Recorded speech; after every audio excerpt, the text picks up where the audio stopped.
So if every person in the country wanted to have a military to protect themselves, and one guy was like, I don't want to have a military, you mean that all those other people should go without a military? I won't pay for it, and please don't protect me. I don't want your protection. Earlier today, we did a thing you might have heard about called Change My Mind, except here at Anarchapulco, it was kind of hard to find people that wanted to change our mind on the fact that taxation is theft.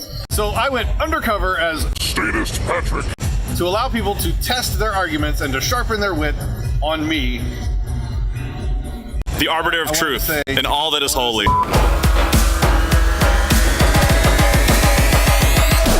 All right, so we have a mariachi band playing in the background now, so we're going to get the mic a lot closer and hope that this works out okay. I'm Patrick Smith. What's your name? Hi, my name is Pouya. Pouya. Well, I'm not used to moving the mic back and forth. So thanks for sitting down with me today. We are having a conversation where we kind of put the reasoning behind our ideas. And my position today is that taxation is not theft. And we have a lot of people here that probably disagree with that position. So I would just like to give you and other people the opportunity to rationalize that position. Mm-hmm. Actually, I like this challenge because I'm totally not prepared for that. So I really want to check whether I have any kind of argument, any kind of point for that. And the first thing that comes into my mind is that taxation is not voluntarily. So if someone takes something from you and doesn't have your consent, it cannot be anything else than theft. So that would be the first thing coming into my mind. And that's a very common response, right? But of course, we not only do we choose to live where we live, not only do we have a choice of where we live, like we could choose to live here in Mexico, where the taxes are very, very low, almost non-existent, sometimes completely non-existent. But, we choose to live where we live. And in doing so, we are able to participate in a massive legislative process to affect the laws that control how everyone is taxed. And so if we don't consent to it, we have plenty of options for getting out of that relationship, which you don't have with a thief. Like a thief, uses force, violates your consent, and takes your money whether or not you like it. Taxes are nothing like that. So you bring in a new layer. You say, okay, it is not voluntarily, but you have a voluntary process to govern this.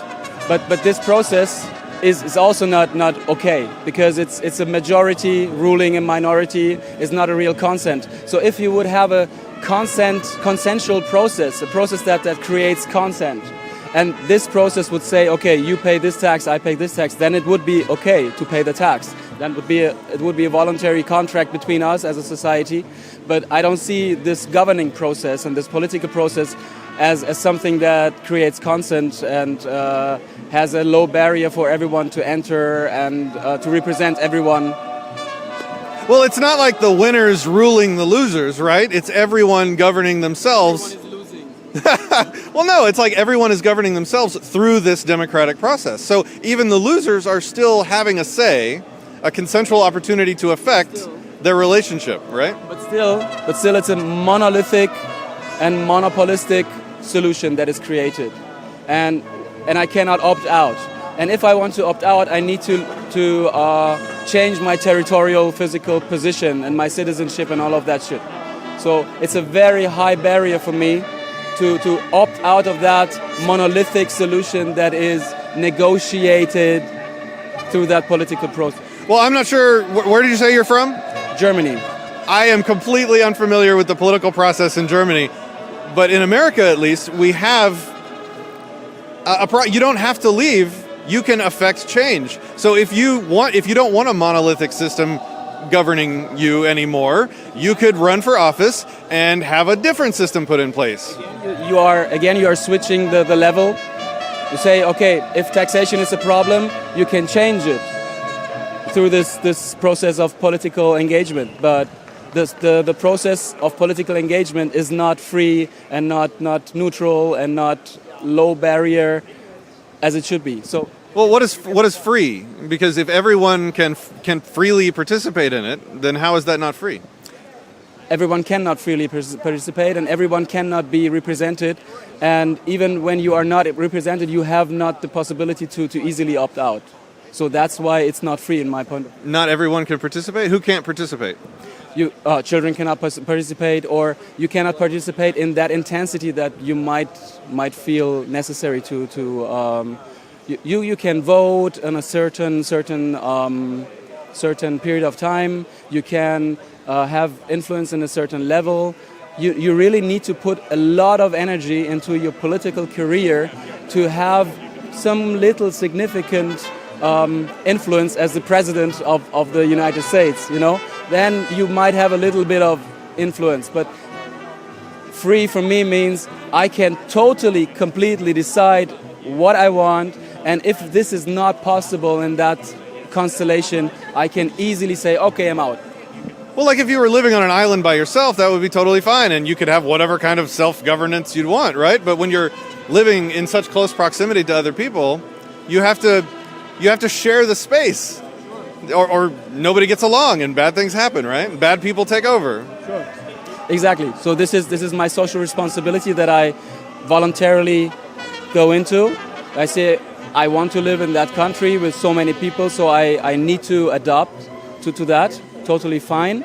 But why should I leave? Why won't you leave?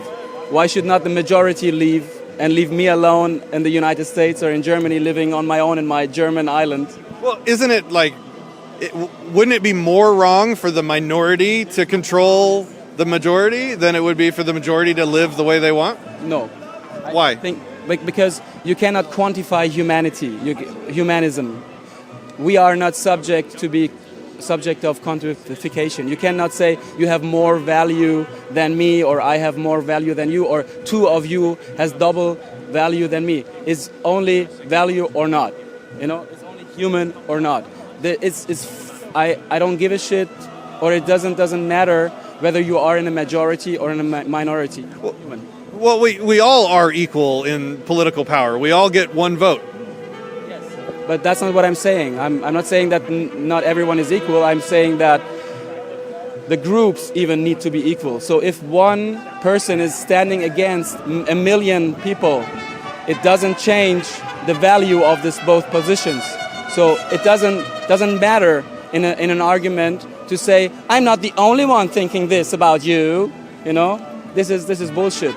It just doesn't matter how many people are on my side. It doesn't make my point better than your point.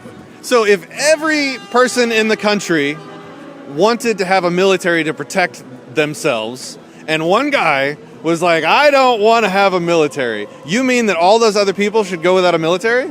No, but if they want me to leave, to opt out by leaving, and don't give me any other possibility to opt out that system and say, okay, you need to leave, and say, okay, if this is like that, this should be a solution, leaving the country, then why don't you leave? Forget leaving. Let's say we all stay. It's every American or every German against you that don't want a military. You don't have to leave, but do you think it's fair for you to stay living there with the protection of the military without paying for it? I would say, I won't pay for it, and please don't protect me. I don't want your protection. But you get the protection by default because you're within the protected area of the military, and you're getting that benefit for free. I would refuse that protection in any way I could. You can't refuse. You're in the middle of their protective circle of military protection, right? It's no protection for me. If they come, grab me out of my home and say, you need to be evacuated, move, this is no protection for me.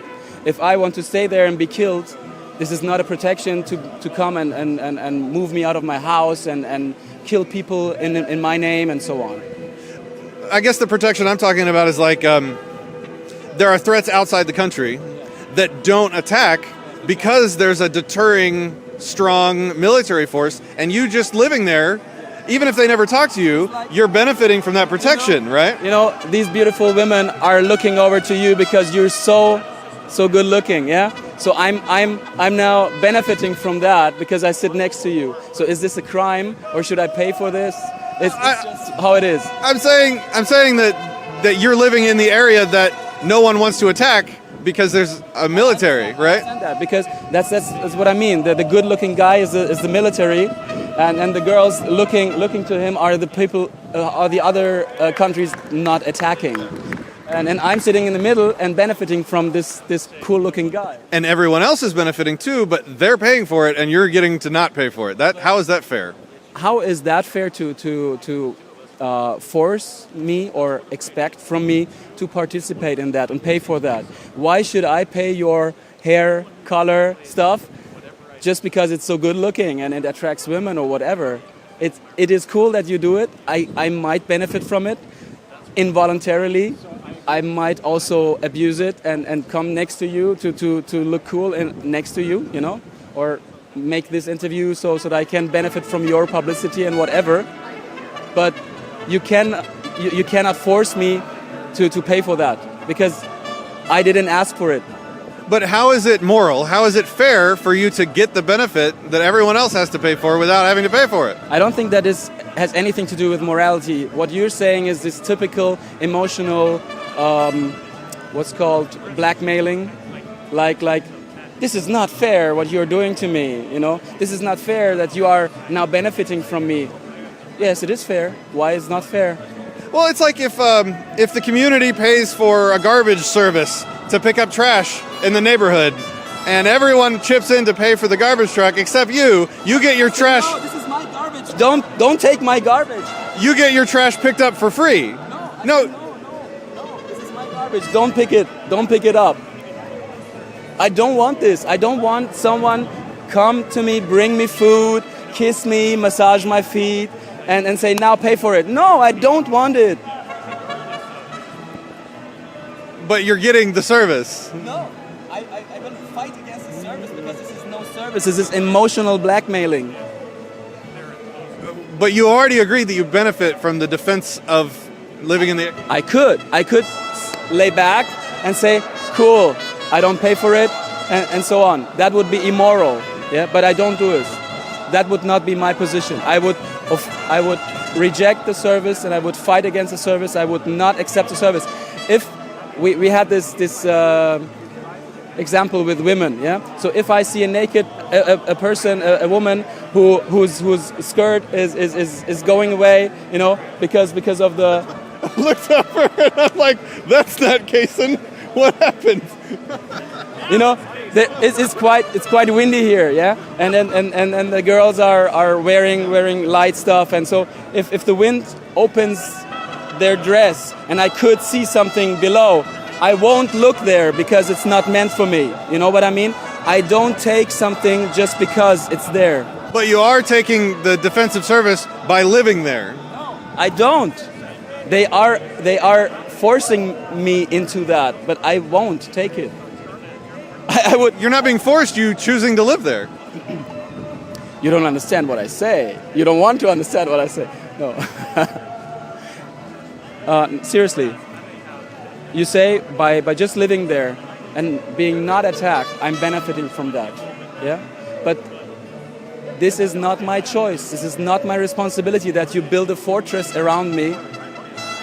It's your problem.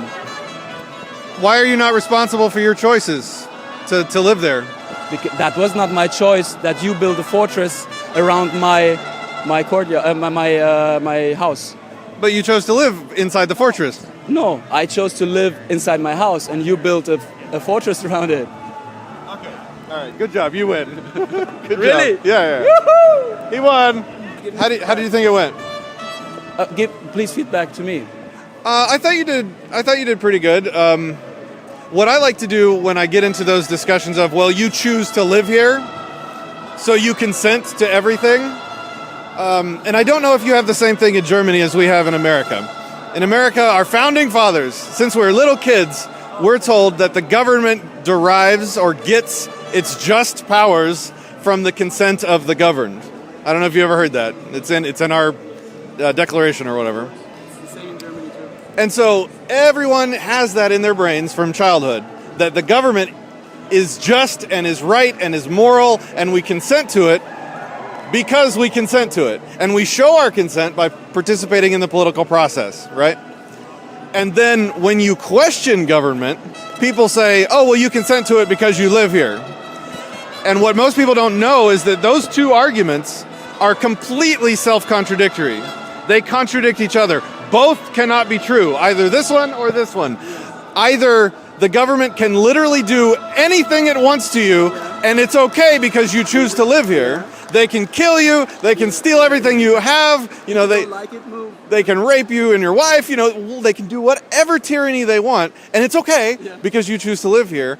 Or the government can only do the things that you allow it to do through your consent, right? It gets its just power and its just existence from the consent of the people living here. It's not an abstract position, it's a specific point.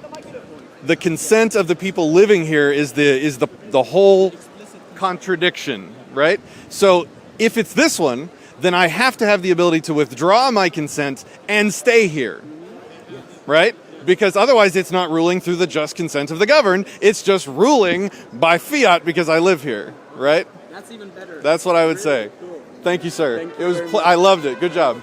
In the arms of the audience, we fell on our knees to pray. Please donate to make this song go away.